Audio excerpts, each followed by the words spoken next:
Allez, loulou. Donc s'il se met en boule, c'est très bien, et il va s'y mettre. Voilà, ça c'est pratique. Quand ils ne se mettent pas en boule, c'est pas bon signe. Voilà, donc la balance a été tarée avec le couvercle, si bien que j'ai le poids de l'hérisson directement. On leur met ce genre de papier découpé à l'intérieur pour isoler et qu'il soit, je vais dire, calme, paisible. Et puis là, bien évidemment, il a fait du chambard. On va nettoyer tout ça. Le travail du bénévole, c'est quotidiennement le nettoyage des cages, quotidiennement les traitements médicaux, quotidiennement l'accueil des animaux accidentés donc, qui arrivent ici, quotidiennement l'entretien des locaux aussi, le sol, etc.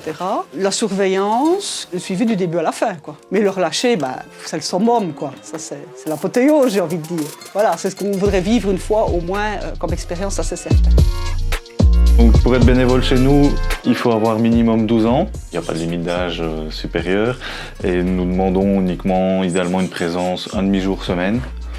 Et nous demandons des gens investis et conscients du travail que ça représente de s'occuper d'animaux et surtout d'animaux blessés. J'ai 13 ans.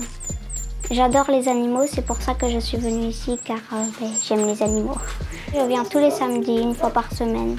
Comme travail, je nourris des animaux, je change leur cage et plein de choses d'autres.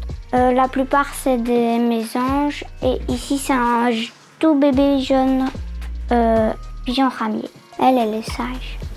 Ça, c'est des jeunes corneilles qui ont perdu leurs parents. Ceux-là, je les nourris dès qu'ils crient et ceux-là, toutes les 15 minutes, plus ou moins.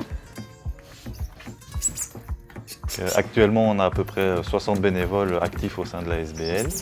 Ce n'est pas assez pour couvrir les besoins, surtout en saison, les 6 mois de beau temps. Donc on cherche encore des bénévoles qui sont disponibles une demi-journée par semaine.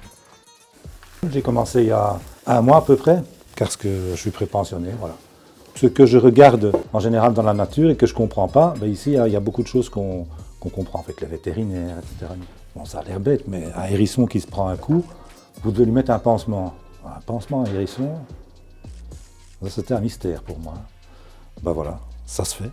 Les vétérinaires font ça sans problème. Un hérisson, ça mange des croquettes pour chat. C'est bizarre. Hein. C'est pas des fruits pour Marie. Marie, c'est le chevreuil qui est à l'extérieur ici. C'est un chevreuil qui s'est bien adapté, qui s'est tellement bien adapté qu'on a essayé de le relâcher. Ça n'a pas marché parce qu'il est devenu trop sociable. Voilà. Pas faim? Ah ben non, pas faim. Je viens quasi tous les jours. C'est viscéral, enfin, j'ai besoin, c'est mon médicament presque. Et donc je fais ça vraiment par passion encore depuis toute petite. Il ne faut pas avoir peur des saletés, il ne faut pas avoir peur des pipis, des cacas. Des odeurs aussi, parce que là ça va encore, mais quand on passe à une poule ou un renard, ça déménage parfois. Avec la chaleur, il faut quand même tenir le coup. Et surtout quand ils arrivent blessés avec des infections aussi, là c'est parfois pas facile. Et il faut apprendre à avoir du recul par rapport à les choses qu'on voit. Il y a 2 renards. Il y en a donc un qui est plus sympathique que l'autre. L'autre, à mon avis, il ne faut même pas essayer de le biberonner, lui. Hein. Parce qu'on risque d'avoir des morceaux de doigts en moins. Oups. Viens, bébé. Bonjour, petit bébé. Ce que je préfère ici, c'est le nourrissage des bébés. Et sauver un maximum, forcément. C'est une sensation bizarre quand on les relâche. Parce que même les hérissons, quand je les relâche, j'ai la larme à l'œil parce que je dis c'est encore un combat de gagner, quoi. Donc voilà.